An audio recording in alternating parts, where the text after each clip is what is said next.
Oliver, thanks so much for participating. Tell me about your company. What do you do? Hey, Michael, great to meet you. So I'm the co-founder CEO of a company called Flight Story. We are a marketing and communication business.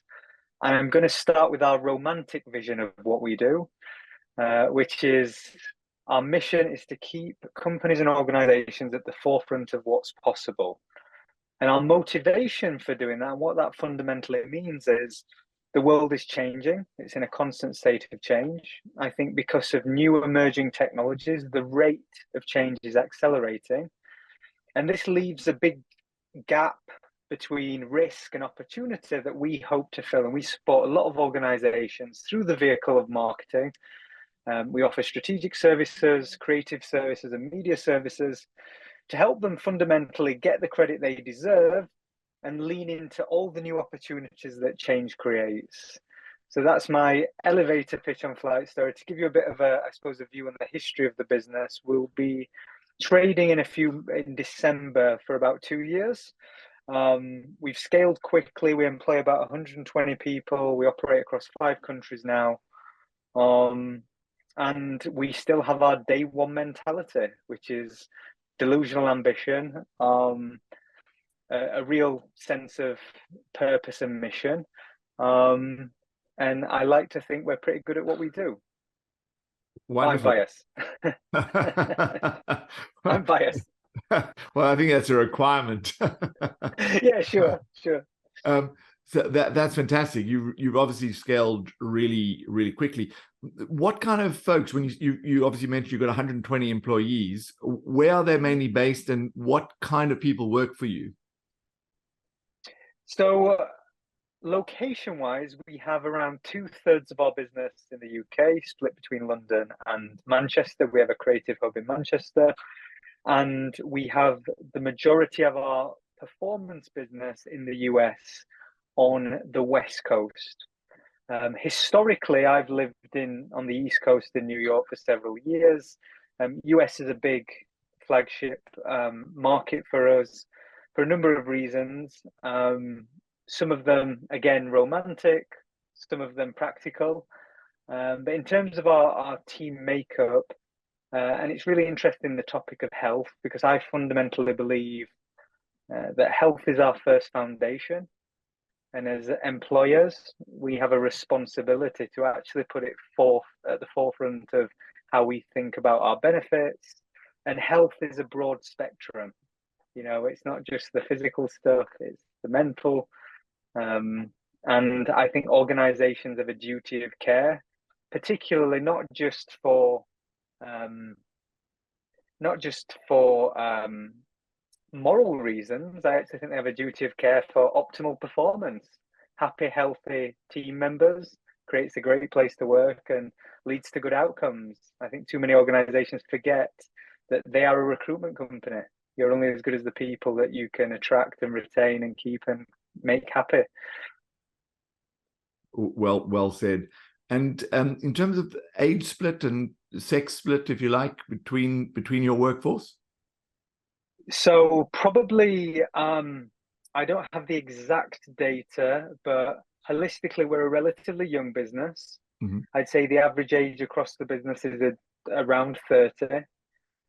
We have a good development program for young junior employees starting their career. Marketing and advertising generally skews young, generally speaking, as a sector. And in terms of gender split, probably 50-50. There are parts of the business and services that we offer that have female skews, and there are other areas of the business that have a slight male skew, but overall across the company, about 50-50. Terrific. And obviously, you're in that marketing space, but specifically the kind of work that's done in terms of creative, if you like, versus more the grunt work. What are the ratios or the split? Yeah, so approximately about 20% of what we do is strategy. The world is increasingly complex, so helping companies. Strategy is often conflated with doing more. It's often about doing less and being really intentional with how you deploy your resources, your energy, and your time.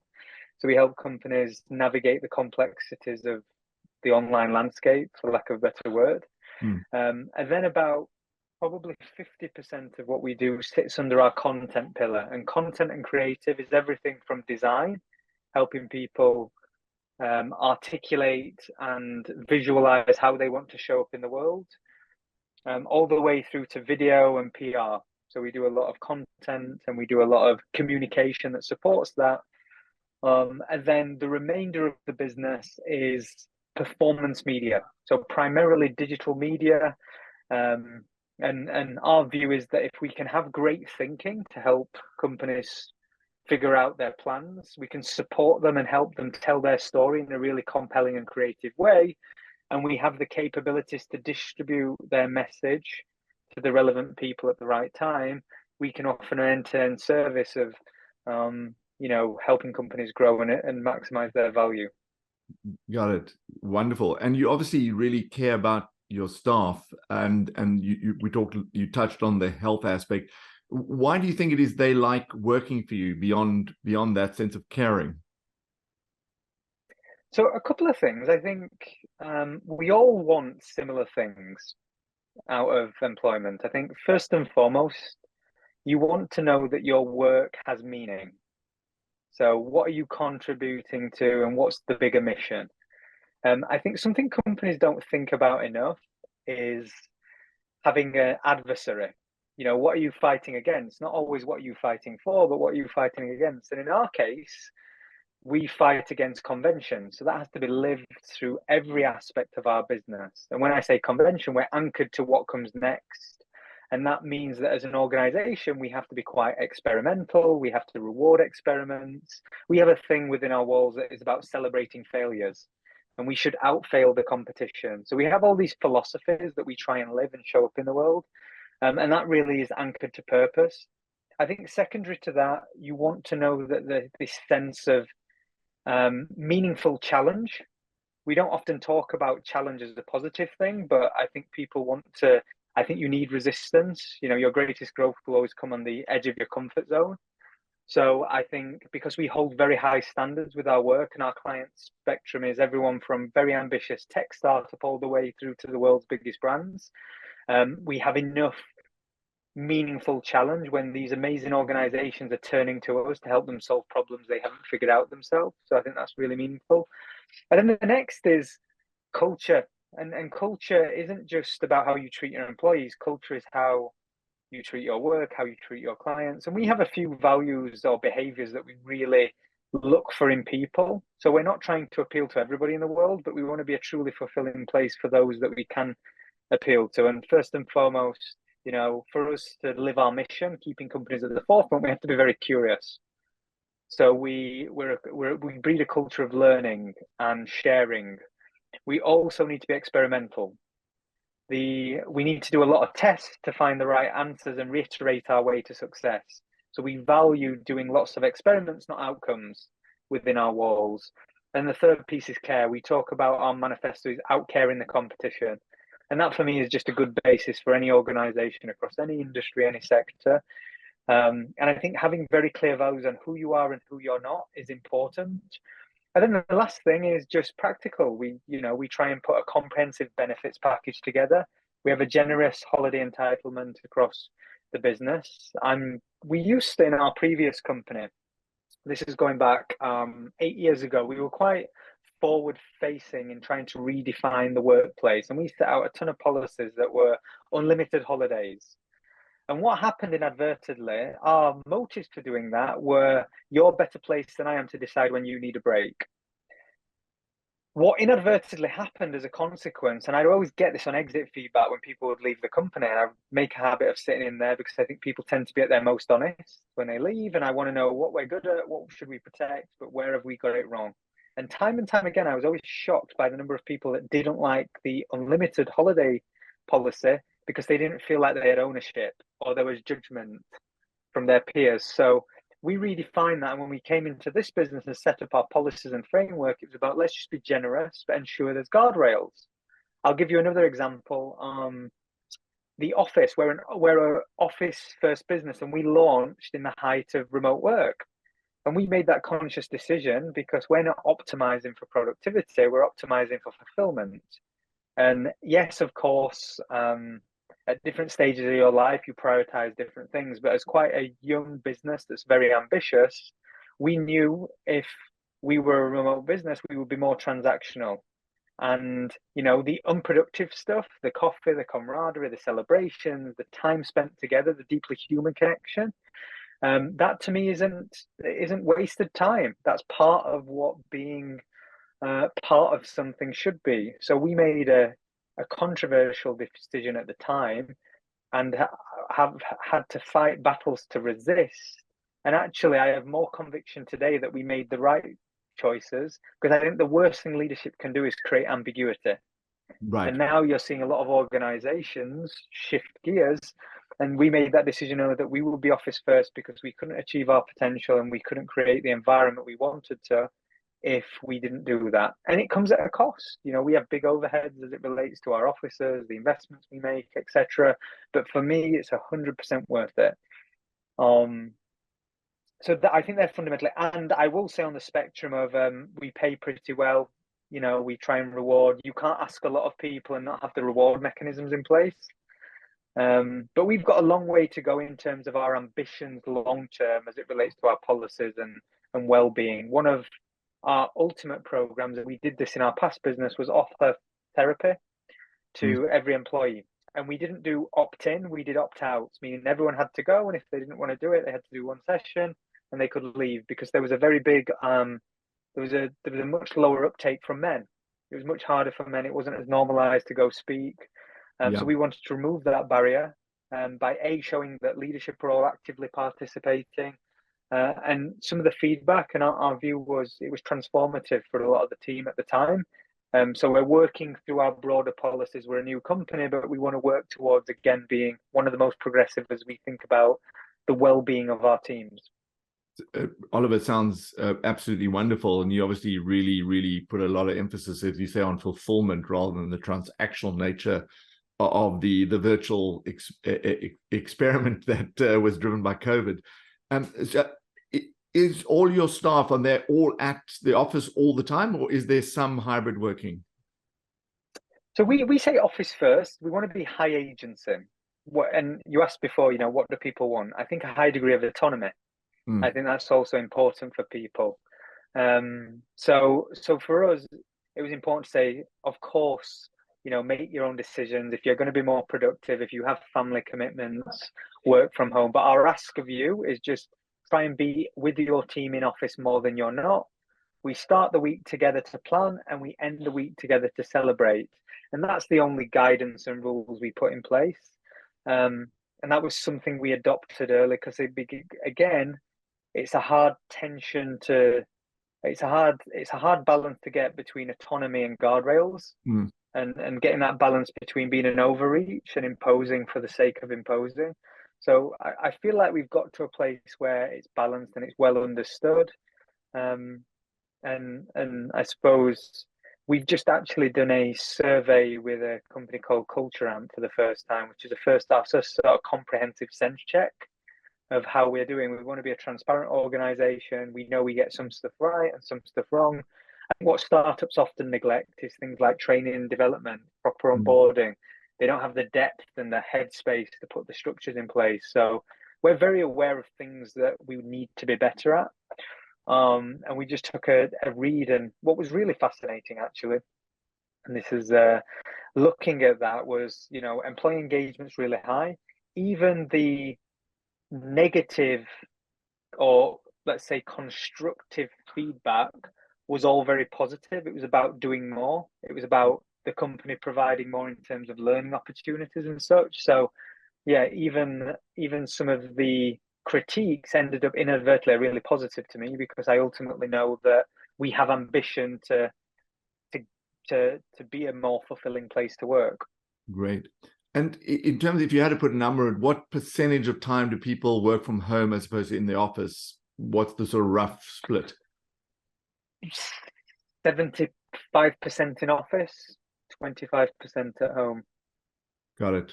That's fantastic. In terms of concerns for your staff, what's the number one concern? You've obviously have a fantastic culture, wonderful set of values. But if there was one concern for your staff, what would that be? I think the number one concern, I think, for a marketing business, because the nature of our work is we're consistently working with lots of other partners. It's sometimes hard to define the bigger mission, because a lot of our work is delivering services on behalf of other companies.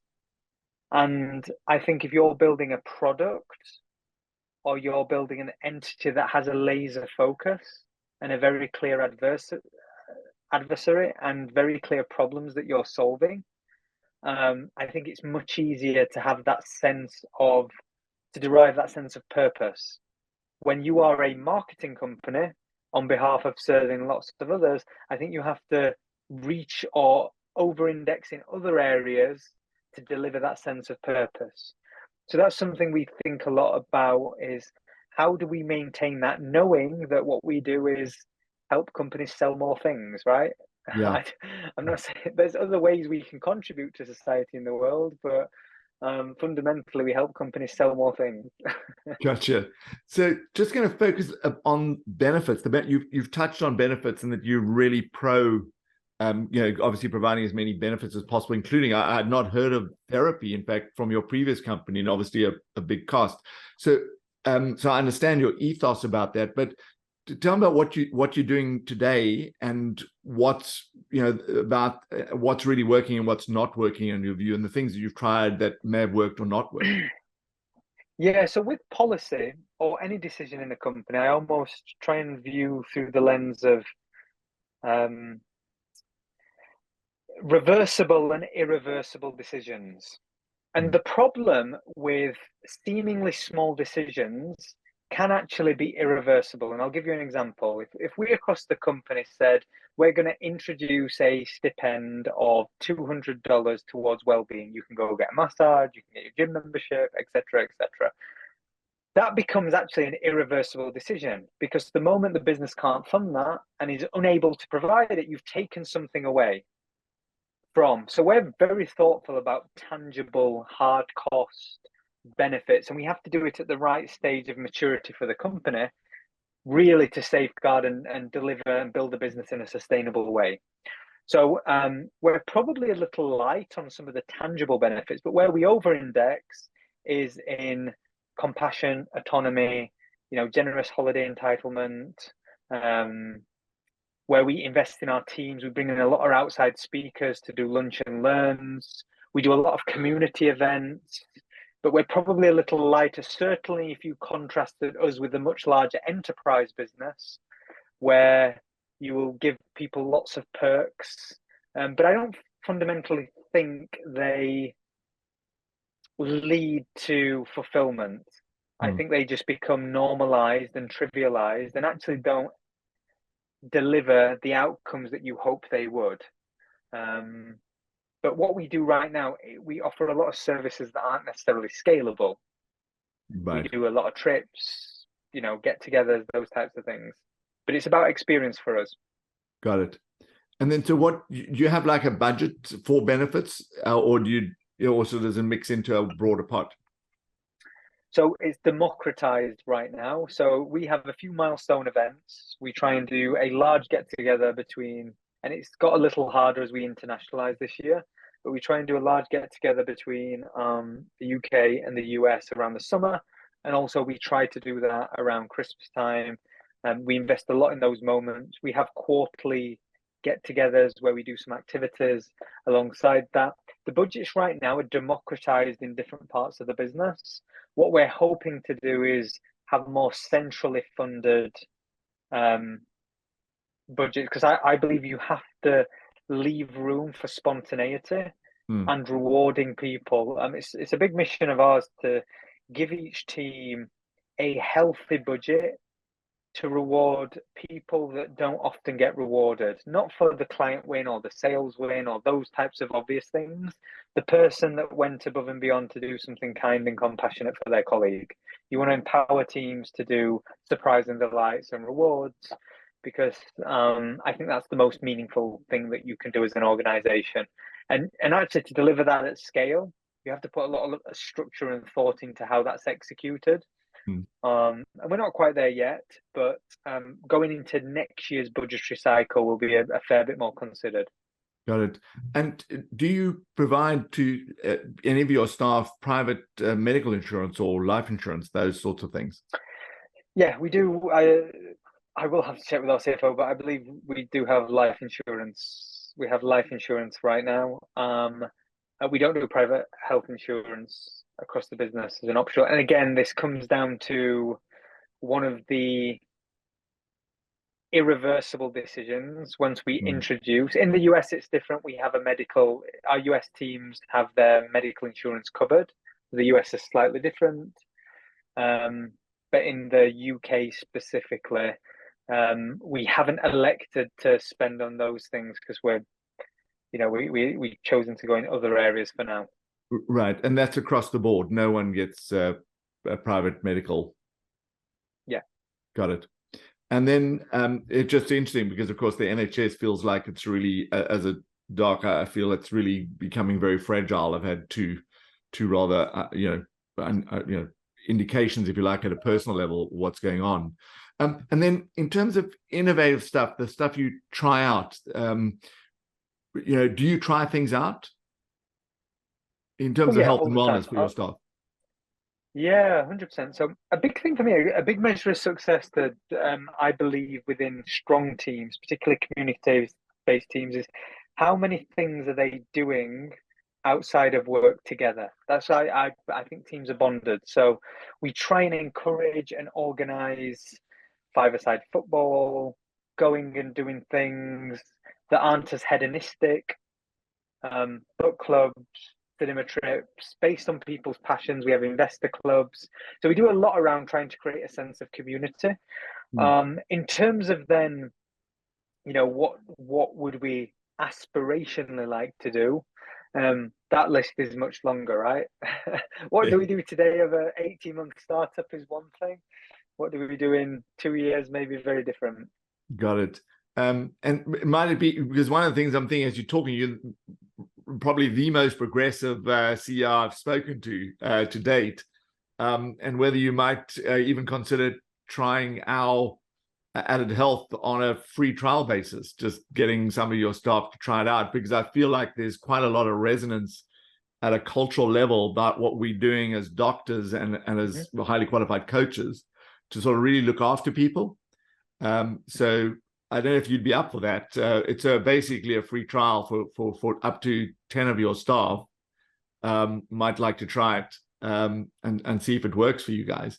And without coming up with a model that doesn't make it something that gets taken away, if you know what I mean. So it's very clearly framed as a trial.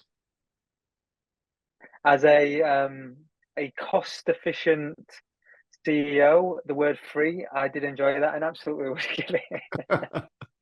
we'll absolutely give it a try. And but because that wasn't the purpose. That wasn't the purpose of the call. But I just thought you'd be the absolutely perfect company to try out that service and get the feedback and get really honest feedback from you guys. As to the service, we're literally just starting out and trying to shape a proposition. So Oliver, an absolute pleasure. Would love to, and it's very, very generous of you. We'll connect with our head of culture who's leading these initiatives. So yeah, fantastic. Well, look, really wonderful to talk to you. I'd love to stay in touch. Likewise. It sounds like you literally are doing some fantastic things. Really wonderful to hear. Yeah, appreciate that. Thank you, and great to meet. Likewise. Cheerio. Cheers. Bye-bye.